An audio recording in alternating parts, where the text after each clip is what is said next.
महान पिता परमेश्वर, स्वर्ग आसमानी बाप, आज के वचन पर तू आशीष बरकत दे ताकि तेरे नाम की महिमा और जलाल मिले। ये प्रार्थना यीशु के नाम से मांगते हैं, आमीन। मेरे प्यारे भाई बहनों, अभी आपके सामने नीति वचन 24 बाब उसकी 9 आयत पढ़ेंगे। मूर्खता का विचार तो पाप है और ठट्ठा करने वाले से मनुष्य घृणा करते हैं। मेरे प्यारे भाई बहनों, यहाँ इस वचन में से हम क्या सीखते हैं? हम आज जितने भी पीछे बताया हूँ पाप के बारे में, गुनाह के बारे में, और यहाँ भी जो है पाप एक तरह के नहीं होते, कई प्रकार के पाप हैं, कई प्रकार के गुनाह हैं। आप सोचोगे एक ही प्रकार के पाप होते हैं। पाप की कैटेगरी है और इंसान जो है कई कैटेगरी से पाप करते हैं, कई कैटेगरी से गुनाह करते हैं। तो इसलिए हमें और आपको हर एक कैटेगरी को समझना जरूरी है, हर एक बातों को समझना जरूरी है और हर एक चीज को समझकर हमें चलना भी जरूरी है। से हमसे कोई पाप ना हो, हमसे कोई गुनाह ना हो, हम परमेश्वर से दूर ना जाएं। और इसलिए लिखा है मूर्खता का विचार तो पाप है। मूर्ख का जो विचार है वो भी एक पाप है।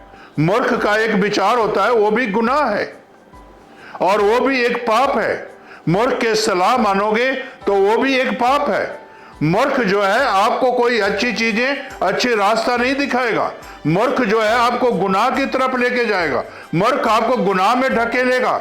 मूर्ख जो है पाप में ढकेलेगा।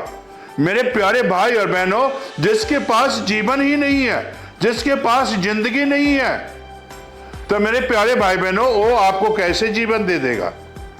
एक शराबी के साथ आप उठना बैठना करो तो मेरे प्यारे भाई और बहनों, शराबी आपको जो है एक दिन ना एक दिन आपको पिलाना शुरू कर देगा और जब शुरू करोगे तो आप पाप में फंस जाओगे, मूर्ख बन जाओगे। बड़े बड़े चरित्र, अच्छे चरित्र को जो है मूर्खों की संगति करोगे तो मेरे प्यारे भाई बहनों आप भी एक दिन मूर्ख बन जाओगे। हमें और आपको शैतान की संगति नहीं करना है, गुनाहगारों की संगति नहीं करना है, बल्कि गुनाहगारों को जो है जिंदगी को बदलना है, जीवन को बदलना है। यीशु के पास लाकर उनकी मूर्खताई को बदलना है और ठट्ठा करने वाले को बदलना है, तभी परमेश्वर आपको आशीष बरकत देगा। मेरे प्यारे भाई और बहनों, सदोम अमोरा को देखो, कैसे वहां ठट्ठा करते थे लूत के साथ, कैसे लोग उनके घरों को घेरे हुए था, पाप में, गुनाह में घेरे हुए था। लेकिन लूत जब जवाइयों के पास गया तो क्या वहां से निकला जवाई? नहीं, ठट्ठा करते थे। क्या गंधक आग कैसे गिरेगी, कैसे शहर बर्बाद होगा, कैसे नगर बर्बाद होगा। लेकिन मेरे प्यारे भाई बहनों, इस बात को लूत ही जानता था और परमेश्वर का फरिश्ता ही जानता था। इसी तरह मेरे प्यारे भाई और बहनों, जो मूर्ख हैं, ठट्ठा करने वाले हैं, मेरे प्यारे भाई बहनों, उनको कुछ भी पता नहीं है से परमेश्वर आएगा तो हमारे साथ क्या करेगा। लेकिन जब वो यीशु को ग्रहण कर लेते हैं तो उनको जीवन के बारे में पता लग जाता है, उनको जिंदगी के बारे में पता लग जाता है। तब वो मूर्ख पाना छोड़ देते हैं और जो है एक अच्छे इंसान बन जाते हैं। मेरे प्यारे भाई और बहनों, वहां सदोम अमोरा में जब गंधक आग गिरा तो क्या लूत के जवाई याद नहीं किया होगा लूत को? जो लूत कहता था वो सच ही कहता था। जो ये वचन आपको मैं बता दूं, जो ये वचन लिखा गया है प्रभु के आत्मा से लिखा गया है और ये स्वर्गीय वाणी है, पवित्र आत्मा से भरा हुआ ये वचन है। जो लिखा है वो एक दिन पूरा होगा और जो मूर्खताई करते हैं और मूर्ख जैसा जीवन व्यतीत करते हैं उनका एक दिन नाश ही होगा। आज वक्त है, समय है बचने का। आज वक्त है, समय है परमेश्वर के वचन पर विश्वास करने का।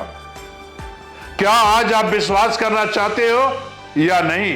क्या बचना चाहते हो या नहीं? अगर नहीं चाहते हो तो मेरे प्यारे भाई बहनों, आपकी इच्छा है, हमारा काम है बताना। और आज मैं बता रहा हूं कि इसे जो है सदोम अमोरा में जिस तरह लूत की जवाई ने ठट्टा किया, मखौल किया, वो ऐसा आप ना करें। आज बचने का समय है, आज प्रभु यीशु के पास आने का समय है, आज जीवन लेने का समय है, आज आपको जो है जीवन मिलेगा यीशु के साथ। लेकिन एक वक्त आएगा यीशु आपको जीवन नहीं देगा, उस समय नाश ही नाश होगा। तो मेरे प्यारे भाई बहनों, आज अपने ऊपर गौर करो, विचार करो। विचार भी पाप है, मूर्खता का विचार भी पाप है। विचार करो, विचार करके इस गंदगी से निकलो, इस पाप की जिंदगी से निकलो, अंधकार की जिंदगी से निकलो और हमेशा की जिंदगी पाओ। तभी आपको परमेश्वर आशीष बरकत देगा। क्या आप पाना चाहते हो या नहीं? पाना चाहते हो तो प्रार्थना करो, अपनी आंखें बंद करो और प्रार्थना करो। स्वर्गीय आसमानी बाप, जो भाई बहन आज तुझे जीवन देना चाहते हैं, आज तुझे जिंदगी देना चाहते हैं, उन्हें तू आशीषित कर, ताकि तेरा फजल, तेरा अनुग्रह उनके ऊपर हो। अपने लहू में छुपा ले, अपने खून में छुपा ले और शैतान के बंधन से हमेशा आजाद कर दे खुदाबंद, ताकि तेरे नाम की महिमा मिले।